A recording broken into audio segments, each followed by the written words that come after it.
Hi all, ഇന്ന് നമ്മൾ discuss ചെയ്യാൻ പോകുന്നത് ടെൻഡർ സ്റ്റേറ്റ്മെൻറ്റ് തന്നെയാണ്. ടെൻഡർ സ്റ്റേറ്റ്മെൻറ്റിൽ പ്രീവിയസ് ഇയർ കോസ്റ്റ് പെർ യൂണിറ്റിൻ്റെ ബേസിലുള്ള ടെൻഡർ സ്റ്റേറ്റ്മെൻറ്റിലെ മൂന്നാമത്തെ കേസായിട്ടുള്ള when there is change in cost along with change in percentage of profit. ഇവിടെ എന്താണ് ഫസ്റ്റത്തെ കേസ് എന്തായിരുന്നു? രണ്ടും കോസ്റ്റും പെർസെൻറ്റേജിലും യാതൊരു ചേഞ്ചും വരുന്നില്ല, പ്രോഫിറ്റ് പെർസെൻറ്റേജിലും. രണ്ടാമത്തെ കേസിൽ എന്തായിരുന്നു? അവിടെ കോസ്റ്റ് ചേഞ്ച് ചെയ്യും, പക്ഷേ പെർസെൻറ്റേജ് ഓഫ് പ്രോഫിറ്റ് ചേഞ്ച് ചെയ്യുന്നില്ല. മൂന്നാമത്തെ കേസിൽ എന്താണ്? കോസ്റ്റും ചേഞ്ച് ഉണ്ട്, അതിനോടൊപ്പം തന്നെ പെർസെൻറ്റേജ് ഓഫ് പ്രോഫിറ്റും എന്ത് ചെയ്യാണ്? ചേഞ്ച് ചെയ്യുന്നുണ്ട്. ഇങ്ങനത്തെ കേസിൽ എങ്ങനെയാണ് നമ്മൾ ടെൻഡർ പ്രിപ്പയർ ചെയ്യുക അല്ലെങ്കിൽ ടെൻഡർ സ്റ്റേറ്റ്മെൻറ്റ് പ്രിപ്പയർ ചെയ്യുക എന്നുള്ളതാണ് നോക്കുന്നത്. In this situation, the tender price is calculated on the basis of cost per unit of the previous year after taking into consideration the likely changes in the cost. കോസ്റ്റിൽ ഉണ്ടാവുന്ന ചേഞ്ചസിനെ consider ചെയ്തുകൊണ്ട് previous ഇയറിലെ cost per യൂണിറ്റിൻ്റെ ബേസിലാണ് നമ്മൾ ഈ ഒരു കേസിലും എന്ത് ചെയ്യുന്നത്? ടെൻഡർ പ്രൈസ് കാൽക്കുലേറ്റ് ചെയ്യുന്നത്. Okay, the tender price is fixed on the basis of given percentage of profit. എന്താണ് ടെൻഡർ പ്രൈസിലേക്ക് എത്തുമ്പോൾ നമ്മൾ എന്താണ് തന്നിരിക്കുന്ന പ്രോഫിറ്റ്, പെർസെൻറ്റേജ് ഓഫ് പ്രോഫിറ്റ് എന്ത് ചെയ്യണം? കോസ്റ്റിനോട് കൂടി ആഡ് ചെയ്യുകയാണ് ചെയ്യാം. ഓക്കെ, അപ്പോൾ ഈ ഒരു കേസിൽ നമുക്കൊരു പ്രോബ്ലം എന്ത് ചെയ്യാം? ഡിസ്കസ് ചെയ്യാം. ഇവിടെ ഒരു തന്നിട്ടുണ്ട്. ഇവിടെ ഒരു trading and profit and loss അക്കൗണ്ടാണ് നമുക്ക് തന്നിരിക്കുന്നത്. ഇതിൻ്റെ ഫസ്റ്റ് പാർട്ട് ട്രേഡിംഗ് അക്കൗണ്ടും next part profit and loss അക്കൗണ്ടും ആണ്. നോക്കാം. The following is the summarized trading and profit and loss account of Kerala Refrigerators Company for the year ending 1st December 2020, in which half year to 10,000 refrigerators was manufactured and sold. അപ്പം നമ്മൾ 2020 എന്ന് പറഞ്ഞ ഇയറിൽ 1000 റെഫ്രിജറേറ്ററാണ് എന്ത് ചെയ്തിട്ടുള്ളത്? Manufacture ചെയ്തിട്ടും വിറ്റിട്ടും ഉള്ളത്. അപ്പോൾ അതിൻ്റെ ഡീറ്റെയിൽസ് ആണ് ഈ തന്നിരിക്കുന്നത്. അപ്പോൾ first trading and loss, trading അക്കൗണ്ടിൽ ടു മെറ്റീരിയൽ, ഇവിടെ ഡയറക്റ്റ് മെറ്റീരിയൽ എന്നാണ് ഇത് ഉദ്ദേശിക്കുന്നത്. അപ്പോൾ ഓരോന്ന് എന്താണെന്നും എവിടെയാണ് നമ്മൾ കോസ്റ്റ് ഷീറ്റിലോട്ട് എഴുതേണ്ടതെന്ന് നമുക്ക് മനസ്സിലായിരിക്കണം. ദെൻ വേജസ് തന്നിട്ടുണ്ട്, അപ്പോൾ ഡയറക്റ്റ് വേജസ് ആണത്. മാനുഫാക്ചറിങ് എക്സ്പെൻസസ് തന്നിട്ടുണ്ട്, അത് ഡയറക്റ്റ് എക്സ്പെൻസസ് ആണ്. ദെൻ ഗ്രോസ് പ്രോഫിറ്റ് ക്യാരി തന്നിട്ടുണ്ട്. ദെൻ അതിനെ നമ്മൾ എന്ത് ചെയ്യുന്നുണ്ട്? ബോർ ഫോർവേഡ് ചെയ്തിട്ട് പ്രോഫിറ്റ് ആൻഡ് ലോസിലോട്ട് 1,50,000 എഴുതുന്നു. ദെൻ സെയിൽസ് തന്നിട്ടുണ്ട്. എത്രയാണ്? 4 ലാഖാണ് സെയിൽസ് ഉള്ളത്. ദെൻ അത് ടോട്ടൽ ചെയ്യുന്നു. അതിൻ്റെ ഗ്രോസ് പ്രോഫിറ്റ് ഇങ്ങോട്ടേക്ക് ബ്രോഡ് ഫോർവേഡ് ചെയ്യാണ് 1,50,000. ദെൻ അതിൽ പ്രോഫിറ്റ് ആൻഡ് ലോസ് അക്കൗണ്ടിലേക്കാണ് നെക്സ്റ്റ് പോകുന്നത്. അവിടെ ഒക്കെ ഇൻഡയറക്റ്റ് എക്സ്പെൻസസ് ആണ് മെൻഷൻ ചെയ്യുന്നത്. സ്റ്റാഫ് സാലറി തന്നിട്ടുണ്ട്, സ്റ്റാഫ് സാലറി തന്നിട്ടുണ്ട്. ദെൻ റെൻ്റ് ആൻഡ് ടാക്സസ് തന്നിട്ടുണ്ട്. പിന്നെ ഉള്ളത് സെല്ലിംഗ് എക്സ്പെൻസസ് ആണ് 30,000, ജനറൽ എക്സ്പെൻസസ് 20,000, പിന്നെ നെറ്റ് പ്രോഫിറ്റ് 30,000. ദെൻ ടാലി ചെയ്ത് കഴിഞ്ഞാൽ 1,50,000 ആണ് ടോട്ടൽ വരുന്നത്.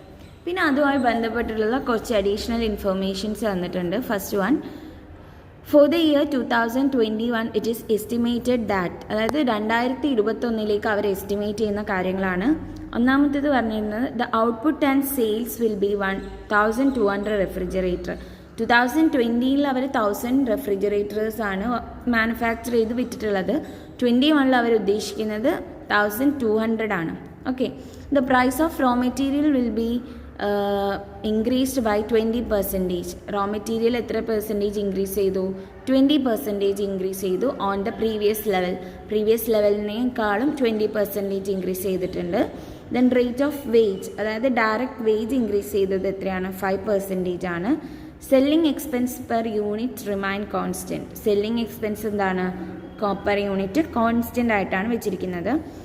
Then manufacturing overhead will raise in proportions to manufacturing overhead എങ്ങനെയാണ് തന്നത്? Manufacturing overhead will raise in proportions to combined cost of material and wages. മെറ്റീരിയലിൻ്റെയും വേജസിൻ്റെയും കമ്പൈൻഡ് കോസ്റ്റിൻ്റെ പ്രൊപ്പോർഷനിലാണ് മാനുഫാക്ചറിങ് ഓവർഹെഡ് റേസ് ചെയ്തിട്ടുള്ളത്. പിന്നെ other expenses remain അൺഇഫക്റ്റഡ് by the rise in output. മറ്റുള്ള expenses എന്താണ്? ഔട്ട്പുട്ടിനെ ഇഫക്റ്റ് ചെയ്യുന്നില്ല, അത് റേസ് ചെയ്യാൻ ഇഫക്റ്റ് ചെയ്യണില്ല എന്നാണ് പറയുന്നത്.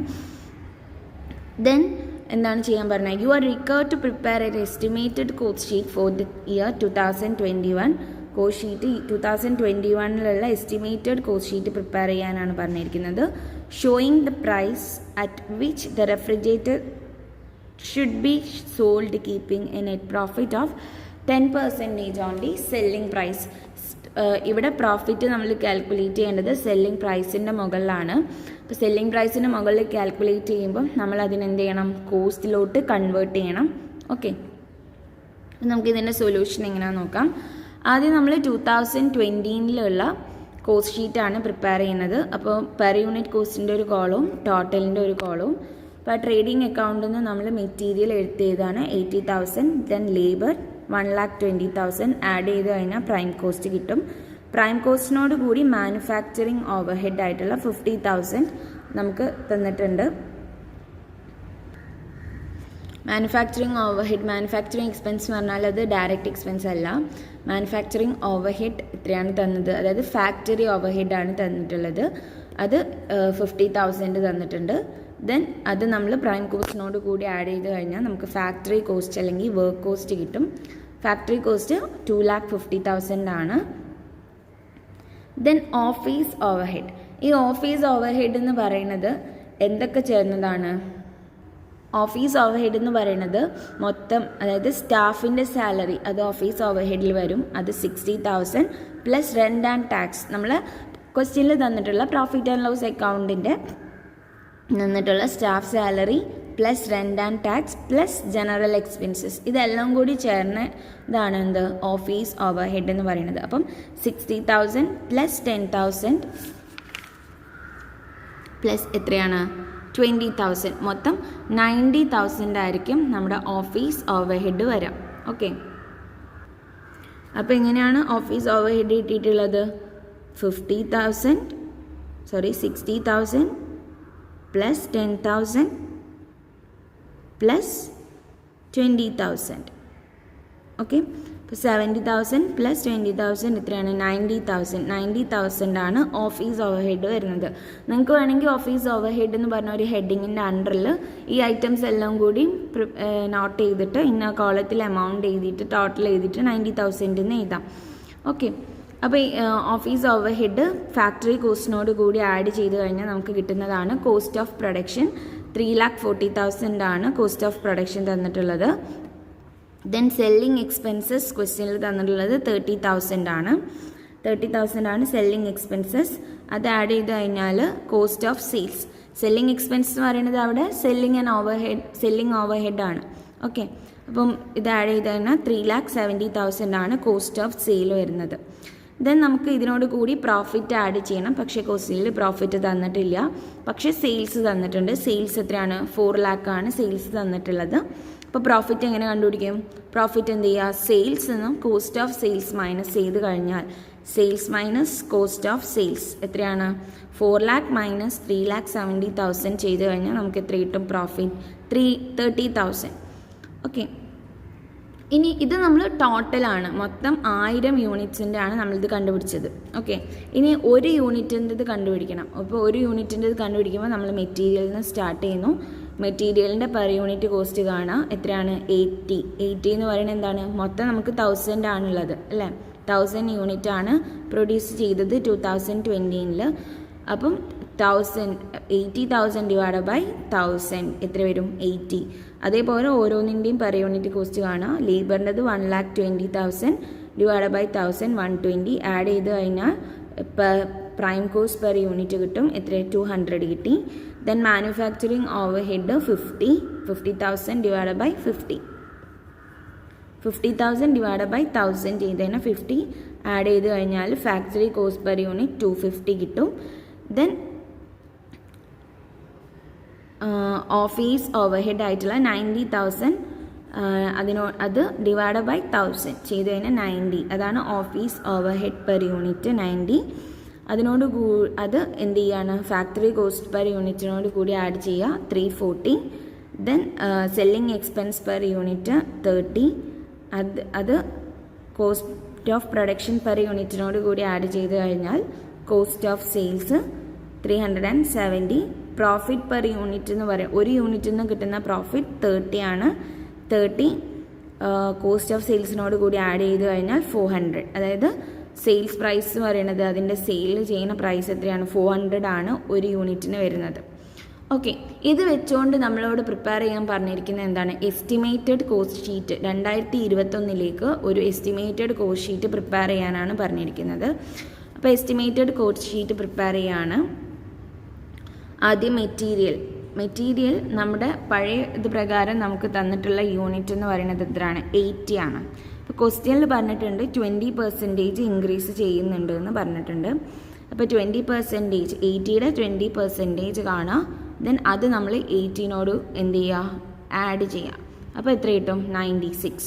ദെൻ ലേബർ 120 ആണ് നമുക്ക് കിട്ടിയിട്ടുള്ളത് പെർ യൂണിറ്റ്. 1000 യൂണിറ്റ് പ്രൊഡ്യൂസ് ചെയ്യുമ്പോൾ ഒരു യൂണിറ്റിനുള്ളത് 120 ആണ്. അപ്പോൾ ഇതിനോടുകൂടി 5% കൂടി ഇൻക്രീസ് ചെയ്തിട്ടുണ്ടെന്ന് ക്വസ്റ്റ്യനിൽ പറഞ്ഞിട്ടുണ്ട്. അപ്പോൾ 120 + 5%, അതെ 120ൻ്റെ 5% ആഡ് ചെയ്തിട്ട് വേണം എഴുതാൻ. അപ്പോൾ 120യുടെ 5% എന്ന് പറയുന്നത് 6 ആണ്. 80യുടെ 20% എന്ന് പറയുന്നത് 16 ആണ്. അപ്പം 96ഉം 126ഉം ആണ്. അപ്പോൾ 120 + 6, ദെൻ ഇവിടെ വരുന്നത് 80 + 16. ഓക്കെ, അപ്പോൾ മൊത്തം പ്രൈം കോസ്റ്റ് എന്ന് പറയുന്നത് 222, അതായത് 222 ആണ് നമ്മുടെ പ്രൈം കോസ്റ്റ് വരുന്നത്. Okay, next manufacturing overhead. ക്വസ്റ്റ്യനിൽ പറഞ്ഞിട്ടുണ്ട് എന്താണ് മാനുഫാക്ചറിങ് ഓവർഹെഡ് എന്ന് പറയുന്നത്? മെറ്റീരിയലിൻ്റെയും വേജസിൻ്റെയും കമ്പൈൻഡ് പ്രപ്പോർഷനിലാണ് ഇൻക്രീസ് ചെയ്യുന്നത് എന്നുള്ളത്. അപ്പോൾ പഴയ കോസ്റ്റ് ഷീറ്റ് പ്രകാരം എന്താണ്? 50 ആണ് നമുക്ക് തന്നിട്ടുള്ള മാനുഫാക്ചറിങ് ഓവർഹെഡ് എന്ന് പറയുന്നത്. ഓക്കെ, അപ്പോൾ ഇനി നമ്മൾ ചെയ്യേണ്ടത് ഇതിൻ്റെ പ്രപ്പോർഷനിൽ ഇൻക്രീസ് ചെയ്യുന്നത് നോക്കുകയാണ്. അപ്പോൾ 2022 ആണ് പുതിയത് പ്രകാരമുള്ള കോസ്റ്റ് പെർ യൂണിറ്റ് എന്ന് പറയുന്നത്. മെറ്റീരിയലും വേജും കമ്പൈൻഡ് ചെയ്തിട്ടുള്ള എത്രയാണ്? 222 ആണ്. ദെൻ പിന്നെന്താ ചെയ്യേണ്ടത്? Divided by old cost per unit. അതായത് 1000 യൂണിറ്റ് പ്രൊഡ്യൂസ് ചെയ്തപ്പോൾ എത്രയായിരുന്നു അതിൻ്റെ കോസ്റ്റ്, അതായത് രണ്ടും കൂടി കമ്പൈൻഡ് ചെയ്തിട്ടുള്ള കോസ്റ്റ് എത്രയാണ്, അതാണ് ചെയ്യേണ്ടത്. അപ്പം ന്യൂ ഡിവൈഡഡ് ബൈ ഓൾഡ് ആണ് ചെയ്യാം.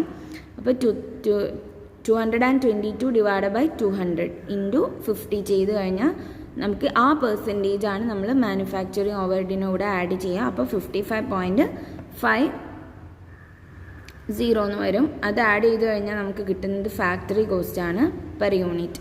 ഇപ്പോൾ 277.5. ദെൻ ഓഫീസ് ഓവർഹെഡ് എത്രയാണ്? 90,000 ആണ് നമുക്ക് ക്വസ്റ്റ്യനിൽ തന്നിട്ടുള്ളത് അല്ലേ? 90,000. ഇപ്പോൾ 90,000ൻ്റെ പെർ യൂണിറ്റ് കോസ്റ്റ് കണ്ടുപിടിക്കണം. ഇപ്പോൾ 90,000ൻ്റെ പെർ യൂണിറ്റ് കോസ്റ്റ് എത്രയായിരിക്കും? 90,000 ഡിവൈഡഡ് ബൈ 1200. ഓക്കെ, അത് 75. Then cost of production add ചെയ്താൽ കിട്ടും 352.5. ദെൻ സെല്ലിംഗ് എക്സ്പെൻസസ് നമ്മൾ പഴയ ഇതിൽ എത്രയാണ്? 30 ആണ് തന്നിട്ടുള്ളത്. അത് നമ്മൾ കോസ്റ്റ് ഓഫ് പ്രൊഡക്ഷനോട് കൂടി ആഡ് ചെയ്യുമ്പം കോസ്റ്റ് ഓഫ് സെയിൽസ് കിട്ടും 382.5. പ്രോഫിറ്റ് നമുക്ക് ക്വസ്റ്റ്യനിൽ തന്നത് എന്താണ്? 10% ഓഫ് ദി സെല്ലിംഗ് പ്രൈസ് ആണ്. അപ്പോൾ എങ്ങനെയാണ് പ്രോഫിറ്റ് സെല്ലിംഗ് പ്രൈസിൻ്റെ മുകളിൽ കാൽക്കുലേറ്റ് ചെയ്ത് കഴിഞ്ഞാൽ എങ്ങനെ കോസ്റ്റിലോട്ട് അത് കൺവേർട്ട് ചെയ്യാൻ നമ്മൾ പഠിച്ചതാണ്. ആ രീതിയിൽ കൺവേർട്ട് ചെയ്ത് കഴിഞ്ഞാൽ നമുക്ക് അതിൻ്റെ 1/10 ആണ്. അപ്പോൾ 10% എന്ന് പറയുന്നത് എത്രയാണ്? 10/100 ആണ്. That means 1/10. അപ്പോൾ സെല്ലിംഗ് പ്രൈസിൻ്റെ 1/10 ആണ് നമ്മുടെ പ്രോഫിറ്റ് കാണാൻ പറഞ്ഞിരിക്കുന്നത്. അപ്പോൾ ഇതിനെ നേരെ നമ്മൾ തിരിച്ച് കോസ്റ്റിലോട്ട് കൺവേർട്ട് ചെയ്യണം. അങ്ങനെ കൺവേർട്ട് ചെയ്ത് കഴിഞ്ഞാൽ നമുക്ക് 1/9 ആണ് കിട്ടുക. കോസ്റ്റിൻ്റെ 1/9 ആണ് പ്രോഫിറ്റ് ഉള്ളത്. അപ്പോൾ കോസ്റ്റിൻ്റെ 1/9 എന്ന് പറയുന്നത് 382ൻ്റെ 1/9 കാണുക. അപ്പം 42.5 കിട്ടും. ദെൻ ഇത് ആഡ് ചെയ്ത് കഴിഞ്ഞാൽ സെല്ലിംഗ് പ്രൈസ് 425. ഓക്കെ, ഇനി നെക്സ്റ്റ് നമ്മൾ ചെയ്യേണ്ടത് 1200 യൂണിറ്റ്സിൻ്റെ കോട്ടഡ് പ്രൈസ് കാണുക എന്നുള്ളതാണ്. അപ്പോൾ നമ്മൾ എന്ത് ചെയ്യുക? 1200 യൂണിറ്റ്സിനുള്ള കോട്ടഡ് പ്രൈസ്, അതായത് നെക്സ്റ്റ് കോളം ടോട്ടൽ 1200 എണ്ണം പ്രൊഡ്യൂസ് ചെയ്യുമ്പോൾ ഉണ്ടാകുന്ന കോട്ടഡ് പ്രൈസ് കണ്ടുപിടിക്കുക. അപ്പോൾ എത്ര വരും? 96 ഓരോന്നും ചെയ്യുക. 1,15,200. ദെൻ ലേബറിൻ്റെത് 1,51,200 ആഡ് ചെയ്ത് കഴിഞ്ഞാൽ പ്രൈം കോസ്റ്റ് കിട്ടും. Then manufacturing over head 55.5 into 1,200, അത് 66,600 ആഡ് ചെയ്ത് കഴിഞ്ഞാൽ factory cost 3,33,000. Then office and over head 75 into 1,200 90,000. Then cost of production അത് എത്ര കിട്ടും? 4,23,000 കിട്ടും. ദെൻ അതേപോലെ സെല്ലിംഗ് എക്സ്പെൻസസ് ആഡ് ചെയ്യുക. Then cost of sales 4,59,000. Profit എത്ര വരും? 42.5 ആണ്. 42.5 ഇൻറ്റു 1,200 51,000. ദെൻ സെയിൽസ് എത്ര വരും? ഇതിന് കൂടി 4,59,000 കൂടി 51,000 ആഡ് ചെയ്ത് കഴിഞ്ഞാൽ നമുക്ക് സെയിൽസ് കിട്ടും. സെയിൽസ് എത്ര വന്നു? 5,10,000. അപ്പോൾ ഇങ്ങനെയാണ് നമ്മുടെ കോസ്റ്റിലും പ്രോഫിറ്റിലും ചേഞ്ച് വരുന്നത്. അപ്പോൾ ഇവിടെ രണ്ടിലും ചേഞ്ച് വരുന്നുണ്ട്. ഇവിടെ പ്രോഫിറ്റ് നമുക്ക് ഗിവൺ പെർസെൻറ്റേജിൽ തരുകയാണ് ചെയ്യുക. ഓക്കെ, ഇവിടെ നമ്മൾ പ്രോഫിറ്റ് കണ്ടുപിടിക്കുകയല്ല, പ്രോഫിറ്റ് നമുക്ക് തരുവാണ് ചെയ്യുന്നത്. അപ്പോൾ സെല്ലിംഗ് പ്രൈസിൻ്റെ മുകളിലായിരിക്കും അധികവും തരാം. അപ്പോൾ ഇങ്ങനെയാണ് നമ്മുടെ 3 കേസസ് വരുന്നത്. അപ്പം പ്രീവിയസ് ടെൻഡർ സ്റ്റേറ്റ്മെൻറ്റ് വളരെ ഇമ്പോർട്ടൻ്റ് ആണ്. 2 ഓവർ ഹെഡിൻ്റെ ബേസിലായാലും പെർ യൂണിറ്റ് കോസ്റ്റിൻ്റെ ബേസിലായാലും 2 ഇമ്പോർട്ടൻ്റ് ആണ്. പെർ യൂണിറ്റ് കോസ്റ്റിലാണെങ്കിൽ 3 കേസുകളുണ്ട്. ഒന്ന് ചേഞ്ച് വരുന്നുണ്ട്, കോസ്റ്റിൽ ചേഞ്ച് വരാത്ത കോസ്റ്റിലും പെർസെൻറ്റേജ് പ്രോഫിറ്റിലും ചേഞ്ച് വരാത്ത 2 കേസ് ഉണ്ട്. ദെൻ കോസ്റ്റിൽ ചേഞ്ച് വരികയും പ്രോഫിറ്റിൽ ചേഞ്ച് വരാതിരിക്കുകയും ചെയ്യാം. പിന്നുള്ളത് 2ലും ചേഞ്ച് വരാം. അങ്ങനെ 3 കേസുകളാണുള്ളത്. 3ഉം നിർബന്ധമായിട്ടും പഠിച്ചിരിക്കാം. ഓക്കെ, എല്ലാവരും പ്രോബ്ലം നോട്ട് ഔട്ട് എഴുതുക, എന്നിട്ട് ക്വസ്റ്റ്യൻസ് ചെയ്ത് നോക്കുക. Okay, thank you.